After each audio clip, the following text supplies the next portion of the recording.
कितना अच्छा लग रहा है ना नोबिता। कितना अच्छा लग रहा है ना। चलो देखते हैं पहले किनारे तक कौन पहुंचता है। अरे रुको, चीटर।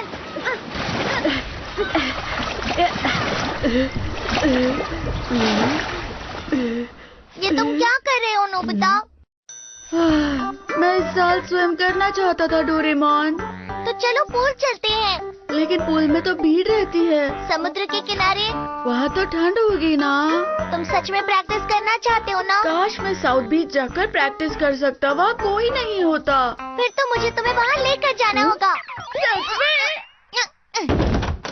नोबिता, घर का ध्यान रखना। हाँ, अरे नहीं, मुझे लगा हम स्विमिंग करने जाएंगे। अगर तुम इतना ही चाहते हो तो मैं समुद्र ही यहाँ ले आता हूँ। गर्म है, गर्म है, गर्म गर्म गर्म। यहाँ की थोड़ी सी जगह घर ले चलते हैं। घर ले जा सकते हैं? Cut off knife and fork.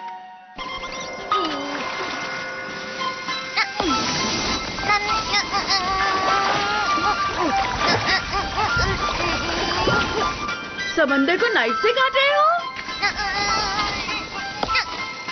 लो, ये हो गया। बहुत बढ़िया।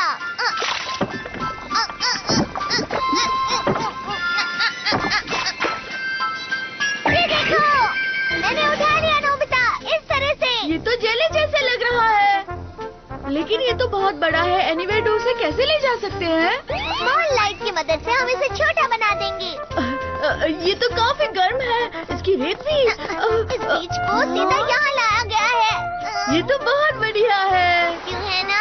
कितना अच्छा है। तुम्हारा गार्डन तो समुद्र बन गया। शिज़ुका, कोई बात नहीं। ये दक्षिण समुद्र है, ये बहुत गर्म है, तुम इसमें डूब नहीं सकती। इन कपड़ों में स्विमिंग मुश्किल है। अरे हाँ, हाँ? मैं अभी बना देता हूँ तुम्हारे लिए। हाँ? दुनिया की दूसरी तरफ तो रात है। ये लो, मैंने अंधेरे से चेंजिंग रूम बनाया है। तुम्हारा शुक्रिया। कितनी अजीब बात है, इसके अंदर तो सच में बहुत अंधेरा है। तो काफी गर्म और आरामदायक लग रहा है। क्योंकि ये दक्षिण समुद्र है। क्या हुआ शिज़ुका? यहाँ पर तैरने लायक गहरा पानी नहीं है ना? मुझे भी ऐसा ही लगता है। ऐसा है तो समंदर की और गहराई में चलते हैं।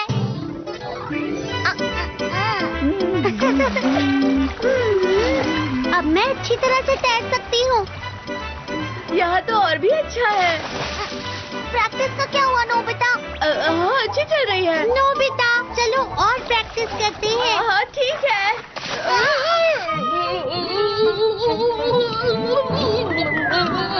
अरे इसलिए मुझे समुद्र में तैरना पसंद नहीं।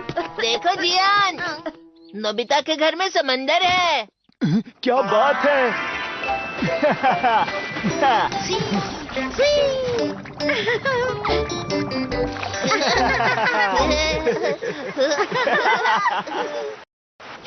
क्या हुआ, तुम प्रैक्टिस क्यों नहीं कर रहे? नहीं, मुझे तैरना पसंद नहीं है। हे, इधर आओ, साथ में तैरते हैं। जियान, क्या तुम्हें नहीं पता कि नोबिता को तैरना नहीं आता है? डोरेमोन, मुझे जल्दी से नाइफ और फोर्क दो। अच्छा ठीक है। ये क्या नोबिता, क्या तुम यहाँ पर प्रैक्टिस करने का सोच रहे हो? जो भी है, मदद करो। अरे नहीं। तुम चाहते क्या हो? बस तुम देखते जाओ।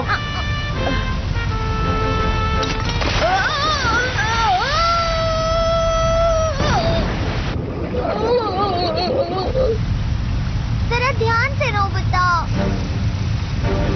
अब मैं तुम्हें करके दिखाता हूँ।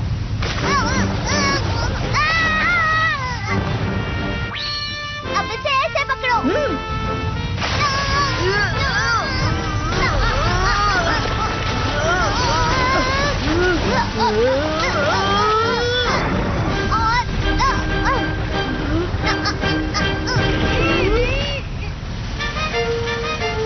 ये देखो, इस बार मैं नाइग्रा फॉल्स का वाटरफॉल लाया हूँ।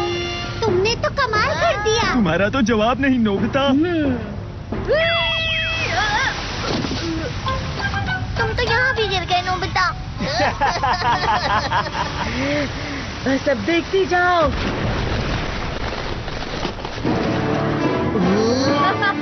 देखो, ये तुमने पहले नहीं देखा होगा।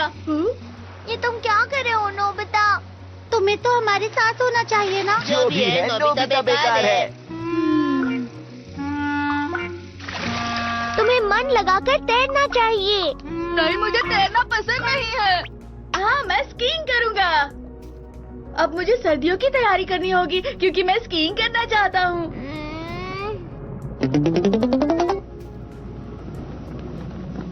हम कहाँ हैं नोबिता? बर्फ की पहाड़ की ओर। जल्दी से यहाँ की जगह काट लेते हैं और चलते हैं।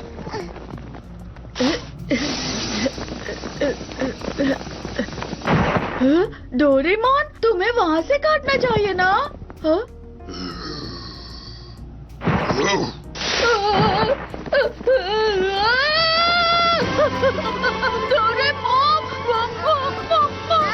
अरे नोबिता, मॉम यहाँ कैसे हो सकती है?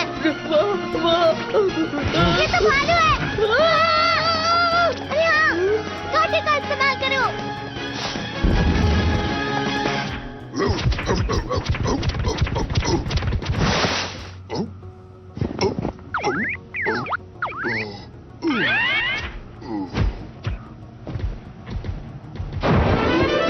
वो चला गया डोरेमोन। मुझे तो लगा था हम गए काम से।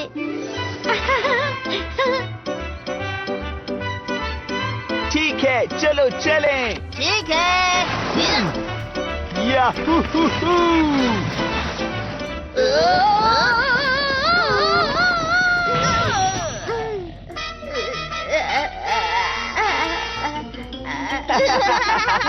तुम स्की करना भी नहीं जानते हो। इसे तो कुछ भी नहीं आता।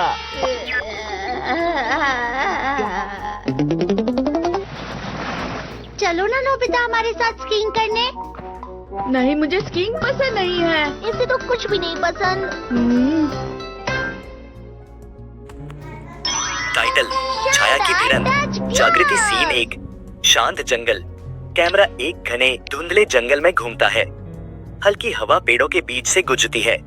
एक युवा योद्धा काई, जो सिल्वर बाल और चमकती नीली आंखों वाला है, अपनी तलवार कंधे पर रखे खड़ा है। उसके सामने रिवन, एक काले लबादे वाला दुश्मन, अपने चारों ओर गहरी कड़कती ऊर्जा फैला रहा है। काई अपनी तलवार की पकड़ मजबूत करते हुए शांत स्वर में, रिवन, तुमने यह बहुत आगे बढ़ा दिया है। गांव वालों को अभी मुक्त करो। रिवन अंधेरे में गूंजती हंसी के साथ, और अगर मैं मना कर दूं, छोटे योद्धा, क्या तुम्हारी रोशनी छाया की शक्ति से मुकाबला कर सकती है? रिवन अपना हाथ उठाता है। काले साए जैसी लहरें काई की तरफ बढ़ती हैं। काई तेजी से आगे बढ़ता है। उसकी चालें तेज और सटीक है, और उसकी तलवार नीली रोशनी से चमकती है। सीन 2 भिड़ंत। कैमरा काई को फॉलो करता है, जो लहरों को काटते हुए आगे बढ़ता है।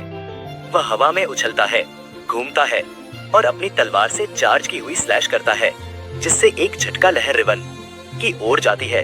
रिवन एक अंधेरी ढाल बनाकर इसे रोकता है।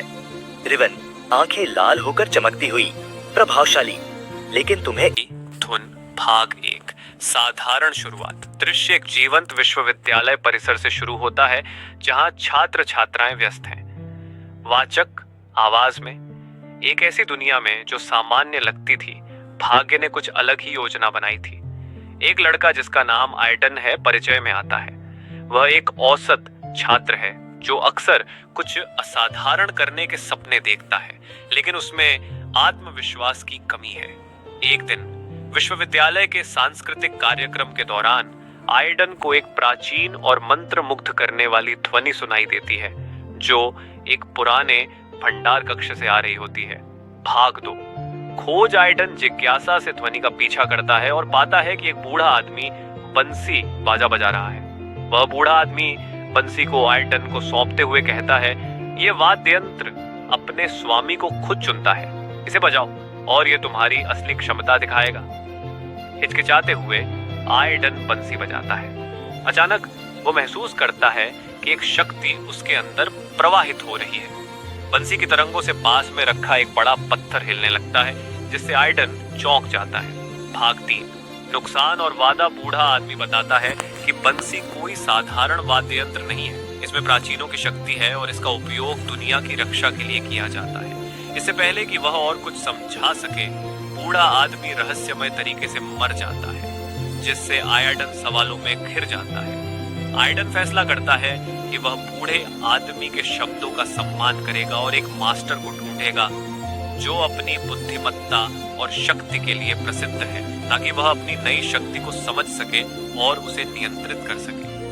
भाग 4 प्रशिक्षण शुरू। आयडन एक अलग थलग पर्वतीय मंदिर में मास्टर से मिलता है।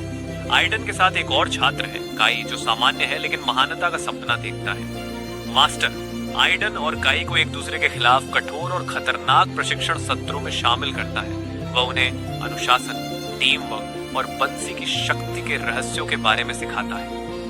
भाग 5 परिवर्तन और बंधन। सप्ताह बीतने के साथ आयडन और काई दोनों मजबूत हो जाते हैं और अपनी सीमाओं को पार करते हैं। आयडन सीखता है कि बंसी की शक्ति का उपयोग केवल विनाश के लिए नहीं, बल्कि सुरक्षा और उपचार के लिए भी किया जा सकता है।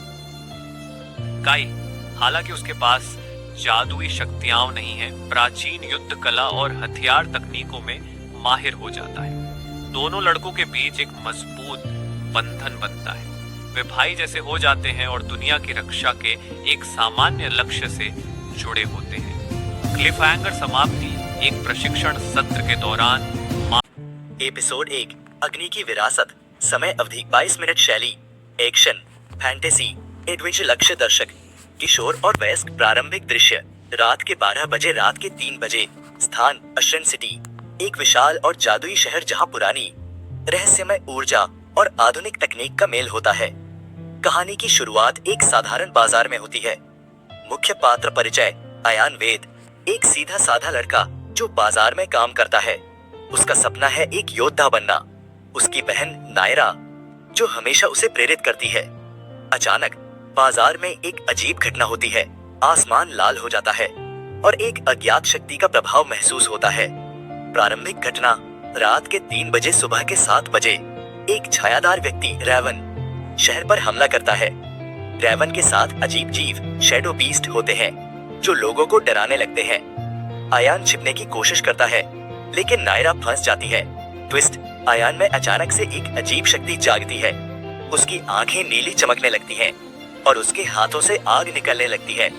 शक्ति का पहला प्रदर्शन सुबह के 7 बजे। सुबह के 10 बजे अयान पहली बार अपनी शक्ति का उपयोग करता है। ब्लेज स्ट्राइक, वह अपने हाथों से आग की लहरें छोड़ता है। वह रैवन के शैडो बीस्ट को हराने की कोशिश करता है लेकिन उसकी ताकत नियंत्रण से बाहर हो जाती है। एक रहस्यमय महिला कायरा अयान को बचाती है। कायरा एक योद्धा है जो एलिमेंटल ऑर्डर की सदस्य है। सच्चाई का खुलासा सुबह के 10 बजे। दोपहर के 3 बजे कायरा अयान को बताती है कि वह एलिमेंटल वॉरियर है जिसे धरती की रक्षा के लिए चुना गया है। रैवन ब्लैक ऑर्डर का सदस्य है जो एलिमेंटल कोर चुराना चाहता है। कायरा बताती है कि अगर ब्लैक ऑर्डर सफल हो गया तो दुनिया का संतुलन खत्म हो जाएगा। यात्रा की शुरुआत दोपहर के 3 बजे। शाम के 7 बजे कायरा अयान को प्रशिक्षण के लिए एक प्राचीन मंदिर में ले जाती है। वहाँ अयान को अपने अंदर की शक्तियों को समझने और नियंत्रित करने का पहला सबक मिलता है। पहला मुकाबला। अचानक ब्लैक ऑर्डर के सैनिक मंदिर पर हमला कर देते हैं। अयान और कायरा मिल एक जंगल माँ। एक शेर गहरी नींद में सो रहा था। तभी एक चूहा खेलते खेलते उसके ऊपर चढ़ गया। शेर जाग गया और गुस्से में चूहे को अपने पंजे में पकड़ लिया।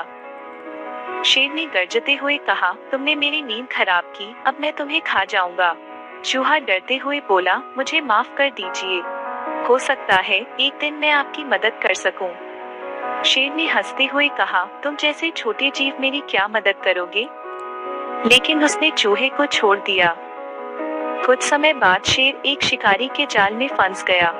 वह जोर जोर से दहाड़ने लगा। चूहे ने उसकी आवाज सुनी और वहां पहुंचा। चूहे ने अपने तेज दांतों से जाल काट दिया और शेर को आजाद कर दिया। शेर ने कहा, मैंने कभी नहीं